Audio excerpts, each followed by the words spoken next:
Ayan na nga, guys. Miguel love shout out to you, B. Marivi Love TV. Hello, Miguel love shout out. And to your subscribers yan. Ako ay babati sa ating kaibigan, ating minamahal na kaibigan na too much love ko to, no? Kasi grabe, ang patience nito, grabe. Grabe ang unawa at ang lawak ng utak, ang taba ng utak. Pero ayan, thank you to you dahil isa ka sa aking kaibigan at ikaw lagi ang nakakausap ko ngayon. So, ito ang greetings ko sa iyo. Congratulations. Ngayon ay monetize ka na. So, di ba hindi ganun kahirap ang YT? Pero stress, di ba? Hindi. Talagang mahirap ang YT. Alam mo yan. Naranasan mo na yun ang aming naranasan. So, naranasan natin lahat yan ng mga YouTubers. So, ito nga, i-share ko lang sa iyo.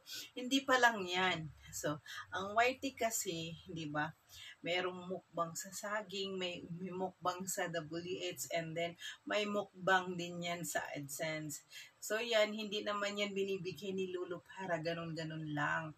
So, kailangan pahirapan muna tayo niyan, titingnan ni Lolo at sinusukat ni Lolo kung paano tayo katyaga at kung paano tayo magbibigay ng importansya sa ating mga ginagawa. Diba?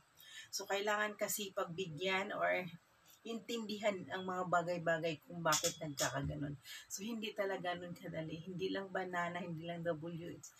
Dollar pati ang hahanapin natin dito. So, yun naman ay ibinigay sa atin para din sa atin dahil para magkaroon din tayo ng AdSense. So, yan, lawakan natin ang unawa natin at lawakan natin ang ating pasensya.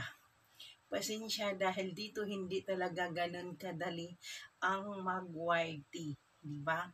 Pero ito na nga, nandito lang ako palagi sa iyo kahit kulang din ako sa kaalaman sa larangan ng YT dahil pares din naman tayong baguhan. Pero I make sure to you and then I promise to you if you want me and then you want my help, nandito lang ako, bahalag magkayabag-yabag tayo. So, nandito lang ako always. And then, huwag kang magsawa. So, saludo ako sa iyong unawa, saludo ako sa iyong presensya, saludo ako sa iyong kagandahan. Ikaw na maganda sa diwa. And Mariby, congratulations to you dahil you are the partner of YouTube now. Parehas na tayong partner ni YouTube. Diba? Hindi ganun kadali talaga ang mag-YouTube. Pero yan, nilalaban natin to parehas. So, nagpapasalamat din ako sa mga